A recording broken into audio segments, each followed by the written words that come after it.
ഡൽഹിയിൽ ഇപ്പോൾ ഒന്നാം സ്ഥാനത്തുള്ളത് കോൺഗ്രസാണ്. ബി.ജെ.പിയെയും എ.എ.പിയെയും ഒരുപോലെ ഞെട്ടിക്കുന്ന റിപ്പോർട്ട് പുറത്തുവിട്ടത് ടൈംസ് ഓഫ് ഇന്ത്യയും ഇന്ത്യ ടുഡേയുമാണ്. കോൺഗ്രസ് ബി.ജെ.പിക്കൊപ്പം ചേർന്ന് തങ്ങളെ തോൽപ്പിക്കാൻ ശ്രമിക്കുകയാണെന്ന് അരവിന്ദ് കെജ്രിവാൾ കോൺഗ്രസിനെതിരെ ആഞ്ഞടിക്കുമ്പോൾ ഒരിക്കൽ ഇതേ കോൺഗ്രസ് നയിക്കുന്ന ഇന്ത്യ മുന്നണിയാണ് തനിക്ക് അഭയം നൽകിയത് എന്ന് കെജ്രിവാൾ മറന്നുപോവുകയാണ്. ഇപ്പോൾ എ.എ.പിയുടെ ആവശ്യം ഇന്ത്യ മുന്നണിയിൽ നിന്നും കോൺഗ്രസിനെ വലിച്ച് താഴെയിടണമെന്നാണ്. പക്ഷേ അപ്പോഴേക്കും കോൺഗ്രസ് ഡൽഹി പിടിച്ചടക്കാനാവശ്യമായ എല്ലാ പദ്ധതികളും നടപ്പിലാക്കി കഴിഞ്ഞു. അതിന്റെ കൂടി അടിസ്ഥാനത്തിലാണ് ഇപ്പോൾ ഇന്ത്യ ടുഡേ കോൺഗ്രസ് തരംഗമാണ് ഡൽഹിയിൽ കാണാൻ സാധിക്കുന്നത് എന്ന റിപ്പോർട്ടുകൾ വന്നിരിക്കുന്നത്. എങ്ങനെയെങ്കിലും ഡൽഹി കൈപ്പിടിയിൽ ഒതുങ്ങണമെന്ന ബി.ജെ.പി മോഹത്തിനാണ് ഇപ്പോൾ ഈ റിപ്പോർട്ടോടെ തള്ളപ്പെട്ടിരിക്കുന്നത്.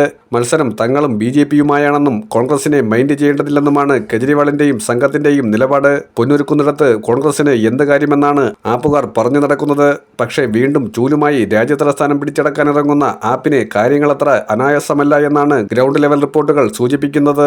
ഏതാനും ആഴ്ചകൾക്ക് മുൻപ് വരെ പരാമർശിക്കാൻ പോലുമില്ലാതിരുന്ന കോൺഗ്രസ് ആം ആദ്മിയെ വിറപ്പിച്ചുകൊണ്ട് വൻ മുന്നേറ്റം നടത്തിക്കൊണ്ടിരിക്കുന്നതായി ടൈംസ് ഓഫ് ഇന്ത്യ റിപ്പോർട്ട് ചെയ്യുന്നു. 2020 നിയമസഭയിലെ 70 സീറ്റുകളിൽ നടന്ന തെരഞ്ഞെടുപ്പിൽ പ്രതിപക്ഷമായ ബി.ജെ.പിയെ നിഷ്പ്രഭമാക്കിക്കൊണ്ട് 63 സീറ്റുകൾ പിടിച്ചടക്കിയായിരുന്നു ആം ആദ്മിയുടെ പ്രകടനം. പക്ഷേ കഴിഞ്ഞ ഏതാനും ആഴ്ചകൾക്കുള്ളിൽ കോൺഗ്രസ് വൻ ഉയർത്തെഴുന്നേൽപ്പാണ് സംസ്ഥാനത്ത് കാഴ്ചവെക്കുന്നത് എന്നാണ് ഏറ്റവും പുതിയ റിപ്പോർട്ട്.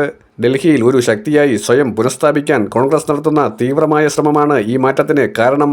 അഴിമതിക്കെതിരെ യുദ്ധം പ്രഖ്യാപിച്ച് അധികാരത്തിലേറിയ കെജ്രിവാളും സംഘവും ഇപ്പോൾ അഴിമതി ആരോപണത്തിൽപ്പെട്ട് നട്ടം തിരിയുകയാണ്. കെജ്രിവാളിന് തന്റെ മുഖ്യമന്ത്രി പദം ഉപേക്ഷിക്കേണ്ടി വന്നു. അതിഷി മർലേനയെ മുഖ്യമന്ത്രിയാക്കിയെങ്കിലും കെജ്രിവാൾ തന്നെയാണ് ഭരണം നടത്തുന്നത് എന്ന് മറ്റു പാർട്ടികൾ ആക്ഷേപം ഉന്നയിക്കുന്നുണ്ട്.